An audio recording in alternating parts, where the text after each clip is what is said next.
जब से मैं ज्योतिष में आई हूँ ना, तब से मैंने देखा बहुत सारे हर्डल्स फेस करने पड़े। बहुत सारे लोग ऐसे मिले जो कह रहे हैं कि हम लोग बहुत सालों से ज्योतिष में हैं लेकिन एक सफलता नहीं हासिल कर पाए। उसके पीछे ऐसे कौन से कारण है, उस पे आज की वीडियो रहेगी और आई होप सो ये उन लोगों के लिए बहुत मददगार होगी जो हजारों लाखों रुपए ऑकल्ट पे खर्च कर चुके हैं पर कहीं ना कहीं वो सफल नहीं हो पाए ज्योतिष, वास्तु या ऑकल्ट की किसी फील्ड में। उपाय के साथ भी बात करेंगे और कुछ आप लोगों के लिए रेमेडी।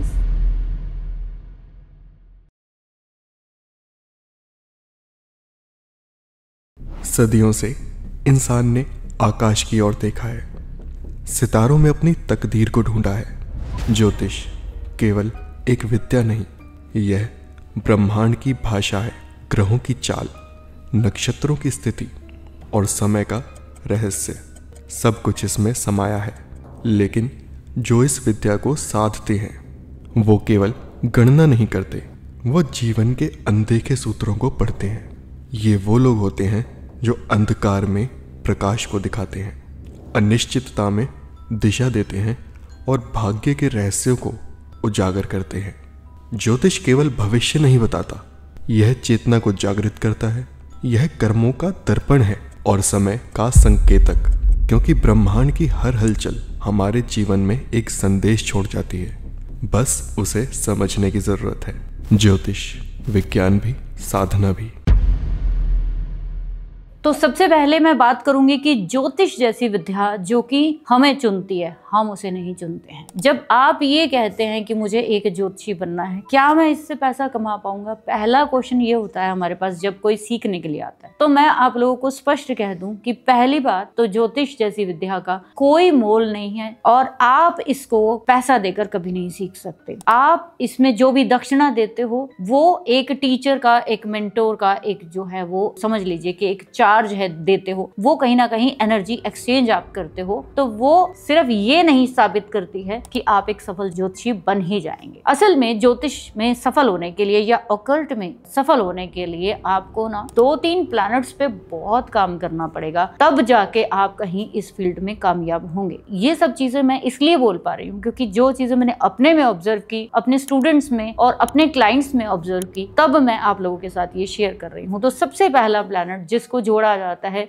वो है गुरु। गुरु 9वें घर का और 12वें घर का लॉर्ड है, कालपुरुष कुंडली का। ब्लेसिंग्स, हायर नॉलेज और आपके पूर्व के जितने भी कर्म है, जितने भी आपके जीवन में आपके गुरु आते हैं, वो इन्हीं 2 राशियों से आते हैं। अगर आपके 9वें यानी कि 9th और 12th हाउस में मैलेफिक हैं तो गुरु अच्छे नहीं मिलते। गुरु के साथ ही यानी बृहस्पति देव के साथ ही अगर कहीं पे मैलेफिक प्लैनेट्स जो कि इनकी एनर्जी के साथ मैच नहीं करते हैं, अगर वो बैठ जाते हैं तो आपको गुरु तो मिलेंगे लेकिन वो शायद आपको पूरी नॉलेज नहीं देंगे। ये आपका एक कार्मिक डेप्थ है। इसमें वो गुरु की कसूर नहीं है कि अगर आप सोचो कि मैंने तो पैसा दिया, उसने पढ़ाया क्यों नहीं। उसके पीछे आपका अपना अफ्लिक्शन है इन राशियों का। दूसरा ग्रह वो है सूर्य, जो 5वें घर का कालपुरुष कुंडली का लॉर्ड है, जो पहले घर में एग्जॉल्ट होता है 1 नंबर राशि में। सूर्य आपके पास्ट के सभी जो पुण्य है उनको दर्शाता है। आप जब किसी की कंसल्टेशन करने के लिए बैठोगे, आप जब किसी को सलाह देने के लिए बैठोगे, तो ये 5वां घर आपको हेल्प करता है। अगर आपके पास्ट में कोई भी पुण्यों की कमी है तो आप सही से एडवाइस नहीं कर पाएंगे। सूर्य अफ्लिक्शन में हुआ, 5वां घर अफ्लिक्शन में हुआ तो आपको परेशानी होने वाली है। अब डरने की जरूरत नहीं है। बहुत सारे लोग कहेंगे तो इसका मतलब क्या हम ज्योतिष ना सीखे? बिल्कुल सीखना है, यही तो हमारा फिर डेस्टिनी है ना। इसी को तो सुधार के हम आगे बढ़ पाएंगे ना। और ऐसा कोई भी पर्सन नहीं है जो ज्योतिष नहीं कर सकता, क्योंकि कहीं पे भी ऐसा नहीं लिखा गया कि आप इस विद्या को नहीं हासिल कर सकते। क्यों नहीं कर रहे हैं, क्यों नहीं उसका आपको रिवॉर्ड मिल रहा, उस पे थोड़ी सी मैं अपनी नॉलेज आपके साथ शेयर कर रही हूँ। तो सूर्य को देखिए, सूर्य जब ग्रहण में आ जाता है, राहु केतु शनि के साथ आ जाता है, शुक्र के साथ आ जाता है, तो भाई आपके नाम के साथ एक रिगार्ड नहीं, रिस्पेक्ट नहीं मिलती आपको। आप हो सकता है कहीं ना कहीं बहुत सालों से इस फील्ड में हो लेकिन आपको कोई जानता नहीं होगा। तीसरे प्लैनेट की बात करूं तो वो है हमारे तीसरे प्लैनेट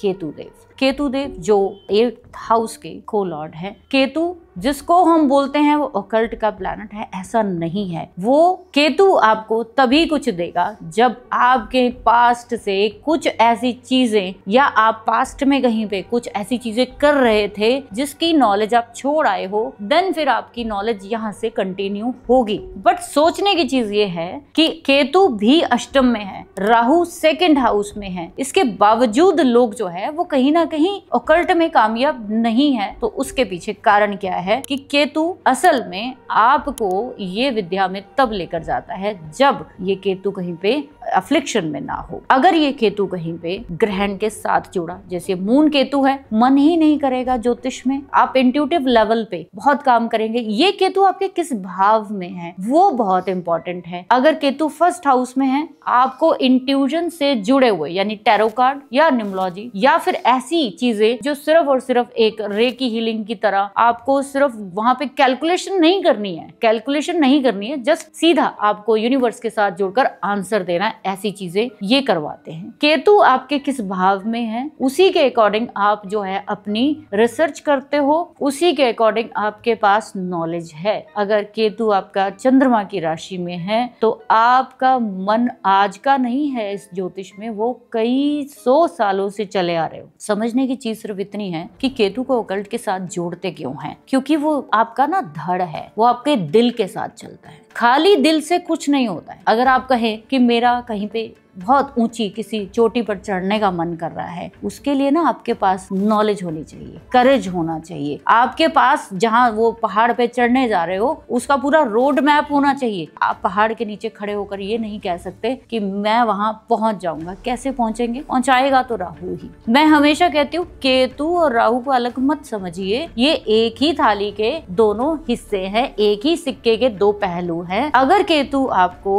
ऑकल्ट में कामयाब नहीं होने दे रहे तो आपको कहीं ना कहीं रिसर्च की जरूरत है, आपको प्रैक्टिस की जरूरत है, आपको ऑब्जर्वेशन की जरूरत है, दैट इज राहु। इसीलिए आप देखोगे ज्योतिष में आज के समय पर बहुत सारे लोग हैं जिनकी इंस्टाग्राम पे, यूट्यूब पर या फिर किसी भी सोशल मीडिया पर मिनटों में जो है वो वीडियो वायरल होती है। What is the reason? Reason ये है कि भाई ये जो सेकंड हाउस में राहु वाले लोग होते हैं, आपका राहु असल में आपको सोशल मीडिया पर लेकर जाता है। सेकंड हाउस में राहु है, इन लोगों की एक छोटी सी कही हुई बात बहुत बड़ी फैल जाएगी। आप देखेंगे कि राहु कहाँ पे है, वो तभी आपको जाकर बिना कमाया और बिना, जैसे कहते हैं ना कि बिना कमाया हुआ पैसा जो है वो आपको लाके देगा, आपको अचानक से किसी चीज में जो है वो फेमस कर देगा। जब ज्योतिष, वास्तु या ऑकल्ट की बात आती है, उसमें पूर्व के जन्म, आपके प्रेजेंट के कर्म और आने वाले समय में आप अपने आप को कहाँ देखते हैं। अगर आपके गुरु के साथ राहु केतु शनि है, अपने गुरुओं का जितना सम्मान कर सकते हैं वो करिए। अगर सूर्य के साथ राहु केतु शनि जैसे प्लैनेट हैं तो आप किसी को भी सलाह देने से पहले अपने ऊपर जो है वो काम करिए, कुछ पुण्य करिए। अगर आपके 5वें घर में या सूर्य के साथ कहीं पे भी अफ्लिक्शन है तो कृपया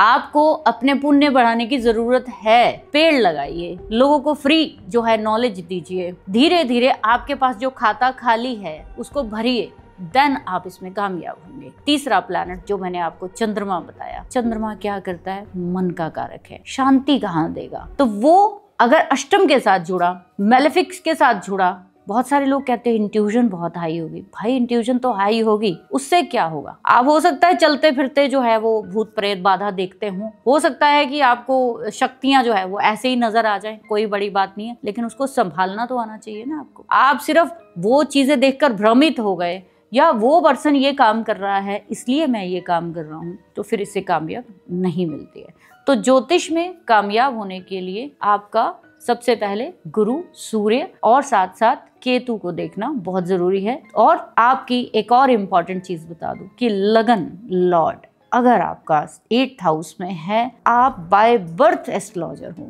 अगर आपका लगन लॉर्ड 11 नंबर साइन में है, आप बाय बर्थ एस्ट्रोलॉजर हो। अगर आपका लगन लॉर्ड किसी भी तरीके से स्कॉर्पियो साइन के साथ जुड़ा, आपको किसी ना किसी समय पर इसमें आना पड़ेगा। पैसा कौन कमाएगा? पैसा वो कमाएगा जिनका लगन लॉर्ड अष्टम और 11th हाउस के साथ, 10th हाउस के साथ जुड़ गया। जैसे कि स्कॉर्पियो साइन वालों के अगर लगन लॉर्ड अष्टम में बैठ गए तो अष्टम में जो राशि है वो बुध की है, 11वें घर में भी बुध की है। तो ये एक कॉम्बिनेशन स्कॉर्पियंस को सबसे उम्दा दर्जे का जो है एस्ट्रोलॉजर बनाता है। इसीलिए स्कॉर्पियन को देखते क्या देते हैं कि ये एस्ट्रोलॉजर होंगे। तो इस तरीके से आप अपनी कुंडली को देखिए, इन प्लैनेट्स को देखिए, कहीं से भी कोई अफ्लिक्शन है, कहीं से भी कोई चीज है तो अपने पुण्यों को बढ़ाइए। जो शिक्षा है पहले फ्री में देना शुरू करिए, साल 2 साल 3 साल इस पे रिसर्च करिए, काम करिए, डीपली पैशनली पागलपन से इसमें डूब जाइए, देन आप जो है वो कामयाब जरूर होंगे। सो आई होप सो आपको ये जानकारी अच्छी लगी होगी। बिकॉज